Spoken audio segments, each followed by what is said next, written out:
So on these four right here, I would like you to choose your W right now, and then we'll compare them. So choose a W and write down W equals for each of these. Write down W equals for each of these. Don't think about it too much. You should be on the first one. Anybody? Lauren, what do you think it should be? That is correct. Second one, Liv, what do you think the second one should be? W equals? 2x minus 8. Yep. What about the third one? Anybody run into a problem with the third one? Do you see a function and a derivative there? You don't. You don't. Keep in mind that when you need to, sometimes you can just do, what do you think the best way to do this one is? Is not with W substitution, actually. What should you do instead? Yeah, what do you want to call it? Now, you have to do something first before you find the antiderivative. What should you do to that thing? Yeah, expand it, FOIL, yeah. So don't forget the other things you know. Like, can you turn that into a polynomial? Yes. If you have a polynomial, can you integrate it immediately? Yes. You can integrate immediately when you have a polynomial. What about this one for D? What do you want W to be on this one? You need a function and its derivative. Pick one. How about sine? Because what's the derivative of sine? Cosine. Okay, so this is what I'd like you to do. Let's make some groups here. I'll make them today. Let's go with, when you did this out, you guys were cruising. I love this. dw dt was equal to what? 2x dx? Is that correct? So dw was equal to, not dx, the dx goes, yeah. So it's dw dx, I'm sorry. So what do you end up with here? dw is equal to 2x dx. So dx is equal to dw over what? 2x. Do the substitution, and you end up with w to the 7 over 2. Instead of dx, you write dw over 2x. Before you do anything else, simplify, simplify, simplify, simplify. What can you pull out to the front? 3 over 2. And what cancels? What's the nice thing that cancels? The x's go away. You need that to happen in order to continue. So you have w to the 7 over 2 dw. You have integrated things like this many times. The system doesn't change. What is 1 greater than 7 over 2? So it's to the 9 over 2 over 9 over 2, but the 3 over 2 is still there. Like, I'll write this better. 3 over 2 plus c. So what do you have here? 3 over 2 times 2 over 9 times w to the 9 over 2 plus c.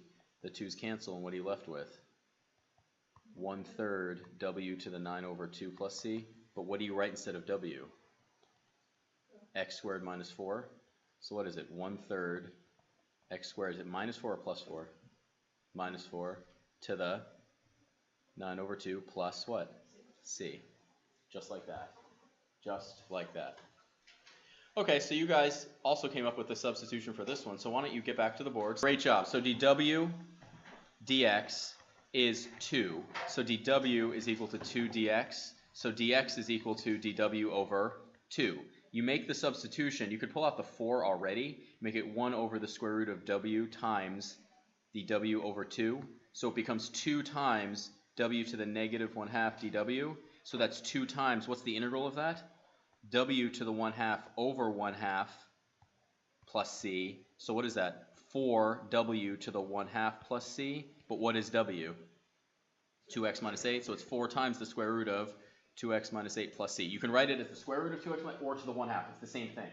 How do you check your answer, Liv? Like if you wanted to know where that comes from, what do you do? So let's do the derivative. Let's do d dx of 4 times the square root of 2x minus 8. And we can just eliminate the c. Why? Because the derivative of a constant is 0, right? So let's do this into exponential form first. And we can pull out the 4, by the way. It's going to be 2x minus 8 to the what power? 1/2. So when we do the derivative, it's going to be drop the 1/2, 2x minus 8 to the negative 1/2 times what? The derivative of the inside. The chain rule tells us what's the derivative of the inside? 2. So that cancels there, and what are you left with? 4 times 2x minus 8 to the, which is 4 over what? The square root of 2x minus 8. Is that what we want it to be? Yeah. Yes, it does check. It does. When you do this one, I saw this. This was great. X cubed, 2 minus x times 2 minus x dx, right? So you ended up with x cubed, what is it? 4 minus 4x plus x squared, like this. But you have to keep going. It's 4x cubed minus 4x to the 4th plus what? X to the 50x. And now you do the integral, and what do you get? You get x to the fourth minus what? What's the next one going to become? 4/5 x to the fifth plus x to the 6 over 6 plus c. And then, is that the right order? Do you like that order? No. No, you generally want it descending, right? You want it descending? You want it descending. Okay, so for the next one, we started with the nice w equals sine. Theoretically, could you try to do this with w equal cosine? You could. It won't work very well. Or maybe it will. We'll try it next. Let's try w equals sine first. So you guys did it. What does dw dx come out to be, Liv?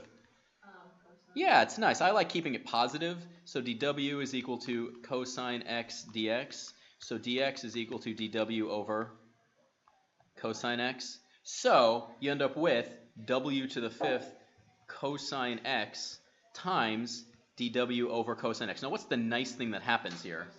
You're going to love to see that kind of thing. It means you're on the right track. It feels like it's too easy, right? dw, so you end up with w to the 6th over 6 plus c, and now you substitute. So it equals, what is it? Sine to the 6x over 6 plus c. Now, you could try it. Maybe you did if you did this on your own and we didn't come to a conclusion beforehand. You might try instead, let's say w is equal to cosine x. So what's dw going to be? Negative what? Negative sine, right, equals negative sine x, right? So dw is equal to negative sine x dx. So dx is equal to dw over negative sine of x. So you could try this, and what do you end up with? The integral of sine to the fifth x times what? You have cosine, excuse me, times cosine, right? Times what? dw over what? Negative sine x. Does enough cancel here? Not really. You cancel like one of those, right? And this goes away, right? But does the cosine cancel? You end up with what? Negative sine to the fourth x cosine x dw, right? Or d... Yeah, and what did w equals cosine? So this is w right here, right? Yay! But what's the problem? This is a problem, isn't it, right? Yeah. It's still there, so you kind of run into a wall. If you run into a wall like that, try the other substitution, and hey, this works nicely. Okay, so let's keep practicing here. Let's keep practicing. So, get up to the board, everybody. Same groups. This, maybe you choose, so you're doing the integral of sine x over cosine x dx. W equal to, you said what, cosine x seems to be nice. I honestly would choose sine to begin with because I like keeping things positive. Unfortunately, you can't avoid that in this case because it's negative sine of x. So dw is equal to negative sine of x dx. So dx is dw over negative sine of x. So when you do this, you end up with sine x over w times dw over negative sine of x. Yay! So the magical thing happens, that cancellation happens. And then you need to rewrite. Doing things too many times or at once, too many things at once is what results in a lot of really nasty things that are wrong. Well, that is what? Negative ln of the absolute value of w plus c. Remember, once you integrate, what happens to the dw? It's gone. Then you substitute. So it's negative ln of the absolute value of sine of x plus c. How would you test this? You would take the... Yes. Okay, so let's make it even more fun, shall we? Make it more fun. Same groups, you can crush this one. We did w is equal to what? Cosine. Thank you. Good catch. Cosine of x. So on this one is about as nice as it gets because when you choose your w equaling this, you're really trying to get rid of the... What's the one thing you're trying to cancel out? The top. The what on the top are you really trying to get rid of? You'd love to get rid of the x squared. In this case, you not only get to get rid of the x squared, what do you get rid of? Yeah, so you end up with dx is equal to, my pen is being a little jerky today, sorry. Dx is equal to dw over 3x squared. So you end up with 3x squared over the square root of w times dw over 3x squared. Is that about as good as it gets? It is. So you end up with the integral of w to the negative 1/2 dw, which is nice and clean. So you end up with w to the 1/2 over 1/2 plus c, which is 2w to the 1/2 plus c. So 2 times x cubed plus 2 to the 1/2 plus c. Could you write that as the square root of x cubed plus 2? Sure. Do I care? Not really. If I had to choose which one I do, I like that one, just because I think kids sometimes mess up writing like the square root sign. It's really hard to get the parentheses wrong. Stop there. There's nothing more you can do. Can you distribute the 1/2 power in? Say no. Say no. You can't because of the plus sign. You can't because of the plus sign. You can't because of the plus sign. So you guys chose the bottom, right? You chose the denominator. Could you choose the top? Maybe, but it doesn't cancel. It doesn't cancel. Do you remember at the beginning when we chose, I showed you this one right here, the red right there? We chose cosine and it didn't work, even though it looked like it might. The same thing happens here. Let's do it the right way just so we have it recorded. So you have, on this one, you said w is equal to what? The denominator.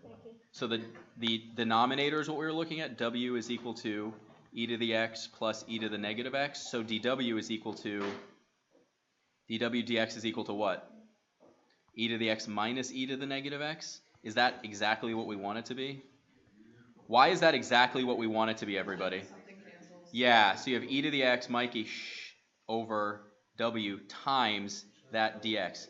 Caleb, are you doing math right now? It didn't sound like it. Over e to the x minus e to the negative x. Does something nicely cancel?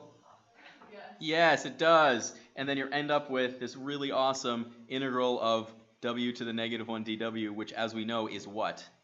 ln of the absolute value plus c, but we know that w is e to the x, what? Plus e to the negative x. And that's not a bent line, it's this plus what? Plus c. And you are